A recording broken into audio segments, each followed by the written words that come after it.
ইসরায়েলের নতুন ষড়যন্ত্রে গাজা শহরে আবার সহিংসতা ছড়িয়ে পড়েছে। মাত্র ২৮ বছর বয়সে জীবন হারালেন ফিলিস্তিনি সাংবাদিক সালেহ আল জাফরাই। সাবরা এলাকার সংঘর্ষ কভার করার সময় গুলিতে ঝরে গেল তার জীবন। তখনও তার গায়ে ছিল প্রেস লেখা জ্যাকেট। ক্যামেরা হাতে যুদ্ধের সত্যতা তুলে ধরেছিলেন তিনি, কিন্তু গুলির সামনে টিকতে পারলেন না। তিনি শুধু একজন সাংবাদিক ছিলেন না, ছিলেন গাজার তরুণ কণ্ঠ, ছিলেন ভেতরের গল্প বলার সাহসী এক মুখ। কয়েক মাস আগে বলেছিলেন, প্রতিদিন মাঠে নামা মানে মৃত্যু আর জীবনের মাঝে হেঁটে যাওয়া। আর আজ সেই আশঙ্কাই সত্যি হলো। তার দেহ উদ্ধার করা হয় একটি ট্রাকের পেছন থেকে। তখনও তিনি প্রেস লেখা জ্যাকেট পরেছিলেন। রবিবার সকাল থেকেও তিনি নিখোঁজ ছিলেন বলে জানা গেছে। স্থানীয় সূত্র বলছে, সাবরায় হামাসের নিরাপত্তা বাহিনী ও দুগমুশ গোত্রের মধ্যে তীব্র সংঘর্ষ চলছে। গাজার স্বরাষ্ট্র মন্ত্রণালয়ের একটি সূত্র জানায়, এই সংঘর্ষে এমন এক মিলিশিয়া জড়িত যাদের সঙ্গে ইসরায়েল দখলদারিত্বের যোগসূত্র রয়েছে।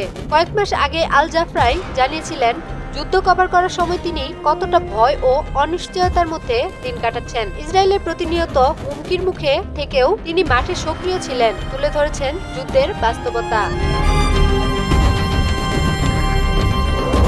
২০২৩ সালের অক্টোবর থেকে এখন পর্যন্ত গাজায় নিহত সাংবাদিকের সংখ্যা দাঁড়িয়েছে ২৭০ জনেরও বেশি, যা এটিকে বিশ্বের অন্যতম প্রাণঘাতী সংঘাতে পরিণত করেছে সংবাদকর্মীদের জন্য।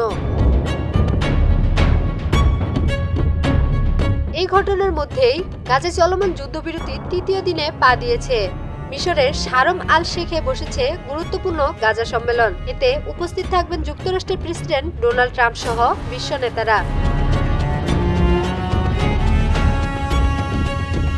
মিশরের প্রেসিডেন্ট আবদেল ফাত্তাহ আল সিসির কার্যালয় জানিয়েছে, সম্মেলনের লক্ষ্য গাজায় যুদ্ধের অবসান, শান্তি ও আঞ্চলিক স্থিতিশীলতার নতুন অধ্যায় শুরু করা। সেখানে ইসরায়েল বা হামাসের প্রতিনিধি থাকছে না, তবে গাজা যুদ্ধের ভবিষ্যৎ নিয়েই হবে মূল আলোচনা। যুদ্ধবিরতির মাঝেও গাজা রক্তাক্ত।